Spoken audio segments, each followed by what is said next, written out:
What's up, everybody? Big Cobb Diesel coming at you, and I wanted to make a quick video about fitness, specifically in the security slash law enforcement field. Now, we all know that we all should be doing better than what we're doing, right? I'm pretty hard on myself, especially just because that's my nature. I feel like I'm never doing enough, never working out hard enough. So that's what motivates me to keep going. But the other thing is in our line of work, being security, we do a lot of sitting. I mean, there are some standing posts, there are some roving posts, but even still, very few of those posts are where you're on your feet day in and day out for 12 hours a day, 8 to 12 hours a day. And there's some out there. I'm not saying there isn't any, but there's not as many as there are where you're sitting.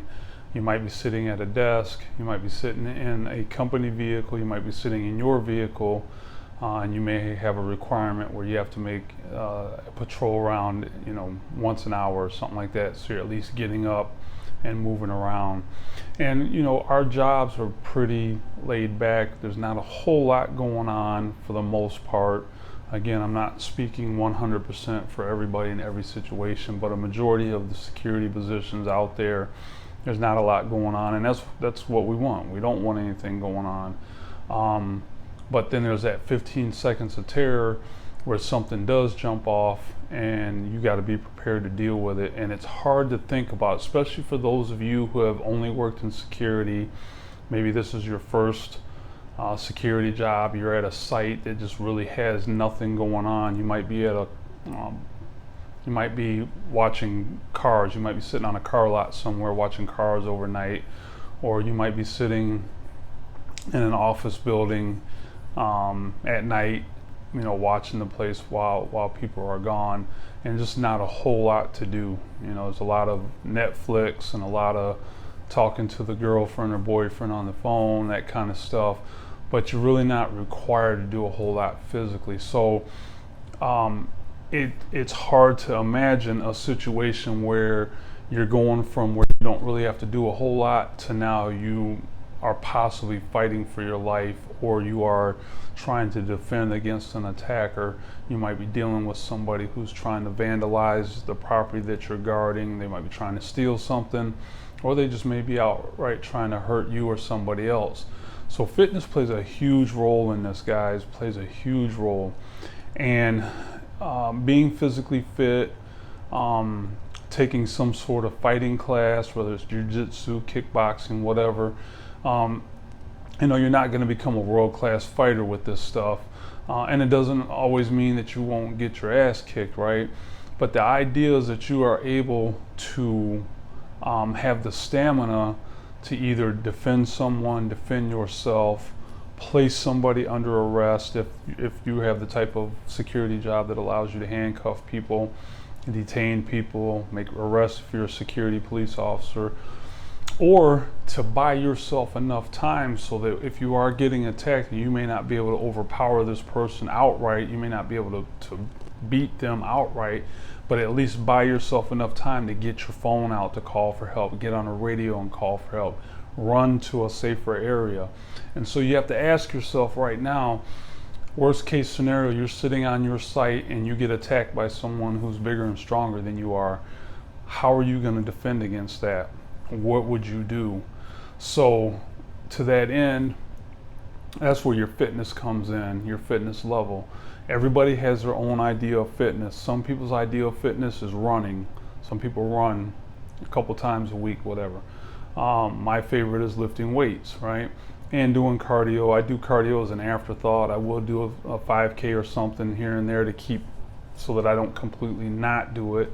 But other people's idea of fitness is riding a bike, might be taking that kick class at the local gym, or some other kind of fitness type class, like the boxing classes and stuff like that. So you kind of get 2 for 1. You get in shape and you learn some skill so that you can protect yourself. And then there's rucking, right? I'm an old Army guy, and those of you that were in the Army or the Marines understand what a rucksack is and what rucking is. There's places online that you can sign up to be part of a rucking community.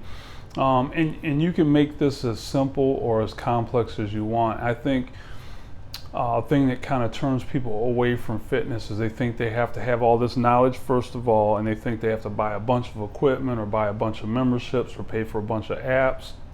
And it's really not that difficult.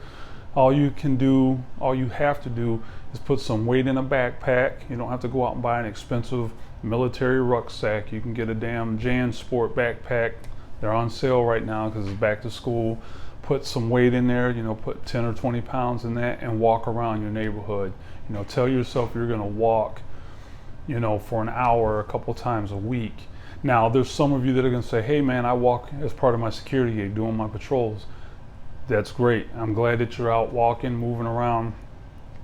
But if your goal is to get in shape and your goal is to improve your fitness, then measure your weight, take a tape measure your belly button, and see if the walking from the security job is helping you lose weight if that's your goal.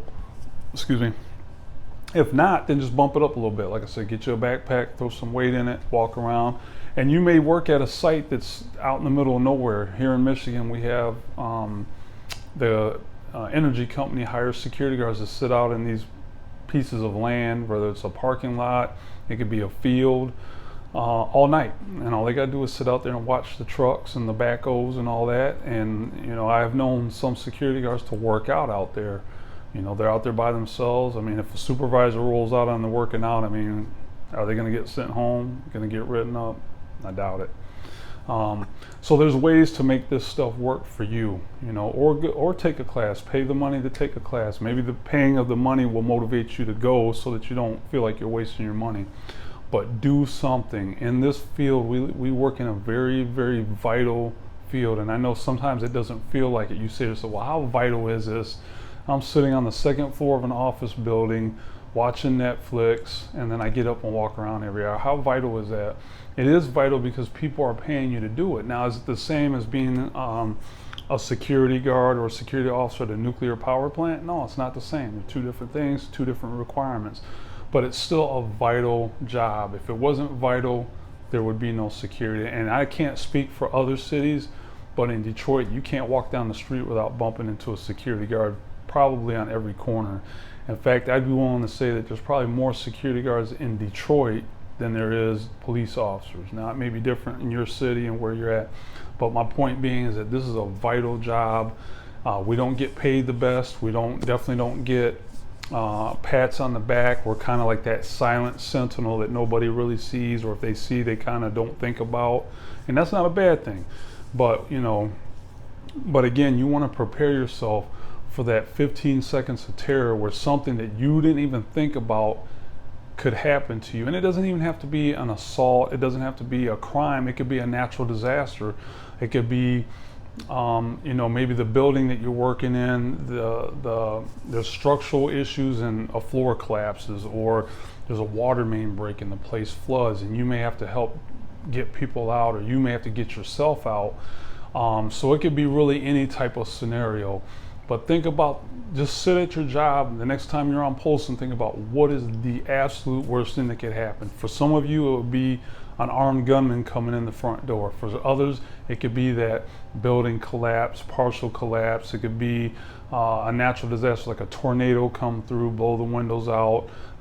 Flooding, fire, you name it. That's the kind of thing that you want to think about, because that's what security is, right? It's risk mitigation. We're here to minimize the risk for our client. But you have to be able to respond. So I won't go into detail about, your certifications, first aid, CPR, BLS, weapons, all that kind of stuff. That's all in the same vein as far as being prepared. So think about what your fitness level is and ask yourself, at the building that you're in, would you be able to climb the stairs all the way to the top if you had to, right? Would you be able to take the stairs all the way down? Would you be able to pick somebody up and drag them from a harmful situation, a fire, or something else? Let's just say somebody had a heart attack and fell over and you need to move them because you're in an unsafe area. The scenarios are limitless. But When you're on post, think, what is the worst thing that could happen right now, and how would I respond? How would you respond, and would you be able to respond like you think you could? So that just takes me back to when I first became a corrections officer years ago, and we had a supervisor, nice guy, nicest guy in the world, but he had a big double chin. He was a big guy. He had one of those handlebar mustaches, so he looked kind of like a walrus, right? And after roll call, he would go to the pop machine, and this was the old school pop machines where it drops the cup down and then the pop fills up to the top. He would get a Mountain Dew, and he would also get a Pop-Tart every day after roll call. He was an overweight guy. He was an older guy. And I remember one time we responded to a fight on the yard. So for those of you that ever worked in a prison or a jail, you know when they call for assistance or call for a fight, there's cops coming out of every door where we get out there, break up the fight, cuff people, get ready to take them to the hole. Well, we had that situation on the yard, and he was one of the last people to show up for obvious reasons. And when he got there, his face was purple. He was a white guy. His face was purple. And he leaned forward, put his hands on his knees, huffing and puffing. And it took him, seemed like forever to recover. And I'm telling you right now, as somebody who's been certified as a fitness professional, he was probably that close from having a heart attack. And so, especially if you're working in a situation like that, but he didn't even have to do anything. Now imagine if a prisoner had decided to assault him and jump on him, and you know there was other staff members right there. Would he be able to defend himself against one of these guys? These guys sit in the weight pit all day long. All they do is go to chow, eat. They order ramen noodles from the store, and they work out from the time the sun comes up to the time the sun goes down, depending on the security level. So here you are, a middle-aged, overweight man in a tussle with a guy half your age who's ripped to shreds, and if they decide they're going to beat the crap out of you, what are you going to do about it? So that's kind of one extreme. So again, every site is different. It has its own challenge. Ask yourself when you go to your site, if you're in an office building, what are the chances that something could happen in this office building? Could there be a flood? Could a water main break? Could the sprinkler system go off? If you are working with other guards and clients, if somebody falls out, would you be able to move them physically if you had to? Would you be able to lift somebody up? Would you be able to run from point A to point B? Let's say there's a fire and you had to run down the hall to the end of the hall and grab a fire extinguisher. How quickly could you run down and get that fire extinguisher in return? AED. If somebody falls out with a medical emergency and you need to grab the automatic external defibrillator, where is that at? And would you be able to run to get it and run back quickly and effectively? So think about that stuff, guys. I may have some stuff coming down the pipe as far as fitness. Now, I will tell you, I am no longer currently working as a fitness professional. I have held certifications for personal training and for nutrition, and I do help people out here and there. But I do have something coming with Diesel Defense. Just to let you know, I'm going to kind of dip my toes back in that water a little bit, but not on a full-time. That's the only thing I'm doing. I'm always going to be in security, and fitness is always going to be a part of my life. So I'm thinking about ways to combine that and offer a way to help people, and especially security professionals. This is my career path. This is what I enjoy doing. So there's no reason not to bring the two together. All right, guys, let me know what you think. Hit me up with some comments down below. Make sure you subscribe so that you know when my new videos come out. And I'm interested to hear what your take is on fitness in the workplace, and being an effective security guard / officer. All right, guys, keep your head on a swivel. Stay safe out there, and we'll talk soon.